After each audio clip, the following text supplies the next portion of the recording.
ഇനി ഞാൻ പറയാൻ പോകുന്ന ഒരു ടേം ഭയങ്കര കോമൺ ആയിട്ട് നമ്മൾ കേട്ടിട്ടുണ്ടാവില്ല, അതായത് IP events, intellectual property events. പക്ഷേ ഇതിനകത്ത് നടക്കുന്ന ടൈപ്സ് ഓഫ് ഇവൻറ്റ്സ് അല്ലെങ്കിൽ എക്സാമ്പിൾസ് നോക്കി കഴിഞ്ഞാൽ എല്ലാം കോമൺ ആയിരിക്കും.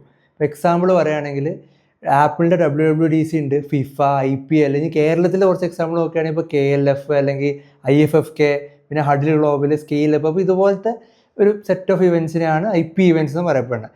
ഇതിൻ്റെ കുറച്ചൊരു ക്യാരക്ടറിസ്റ്റിക്സ് നോക്കി നോക്കാം നമുക്ക് ഇത് എന്താണെന്ന് മനസ്സിലാക്കാൻ വേണ്ടിയിട്ട്. ഇത് ഭയങ്കര വലിയ സ്കെയിലായിരിക്കും മിക്കവാറും ഇവൻറ്റ്സ് നടക്കുന്നത്. പിന്നെ ഇതിനൊരു ലോയൽ ഫാൻ ബേസ് ഉണ്ടാകും. പിന്നെ ഇതൊരു പ്രൊപ്പറേറ്ററി ഓൺഡ് ആയിരിക്കും, അതായത് ഏതൊരു ഒരു കമ്പനി ഓണ്ടോ അല്ലെങ്കിൽ ഇതിനായിട്ടൊരു ഓർഗനൈസേഷനൊക്കെ ഫോം ചെയ്ത് അത് റൺ ചെയ്യുന്ന ഒരു ഇവൻ്റ് ആയിരിക്കും.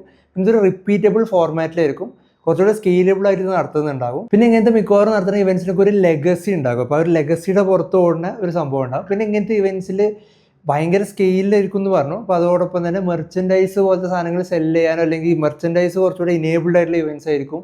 പിന്നെ നമ്മൾ കണ്ടന്റ്സും റീൽസും ഇങ്ങനത്തെ കുറേ സാധനങ്ങൾ ഒരു ഫെസ്റ്റീവ് പോലെ ആയിരിക്കും ബേസിക്കലി ഇങ്ങനത്തെ ഇവൻറ്റ്സ് നടക്കുന്നത്. ഇതുപോലത്തെ ഇവൻറ്റ്സിൻ്റെ ഒരു പ്രത്യേകത എന്ന് വെച്ച് കഴിഞ്ഞാൽ ഇതിൻ്റെ ഇവൻറ്റ് നെയിം ബ്രാൻഡഡ് ആയിരിക്കും. അതായത് ആ ഇവൻറ്റ് നെയിമിലായിരിക്കും നമ്മളെപ്പോഴും അറിയപ്പെടുന്നത്. ഒരു ഫിക്സഡ് നെയിം വെച്ചിട്ടായിരിക്കും അതിൻ്റെ ഓരോ വേർഷനും അല്ലെങ്കിൽ ഓരോ വേരിയൻറ്റും റിക്കറിംഗ് ആയിട്ട് നടത്തപ്പെടുന്നത്.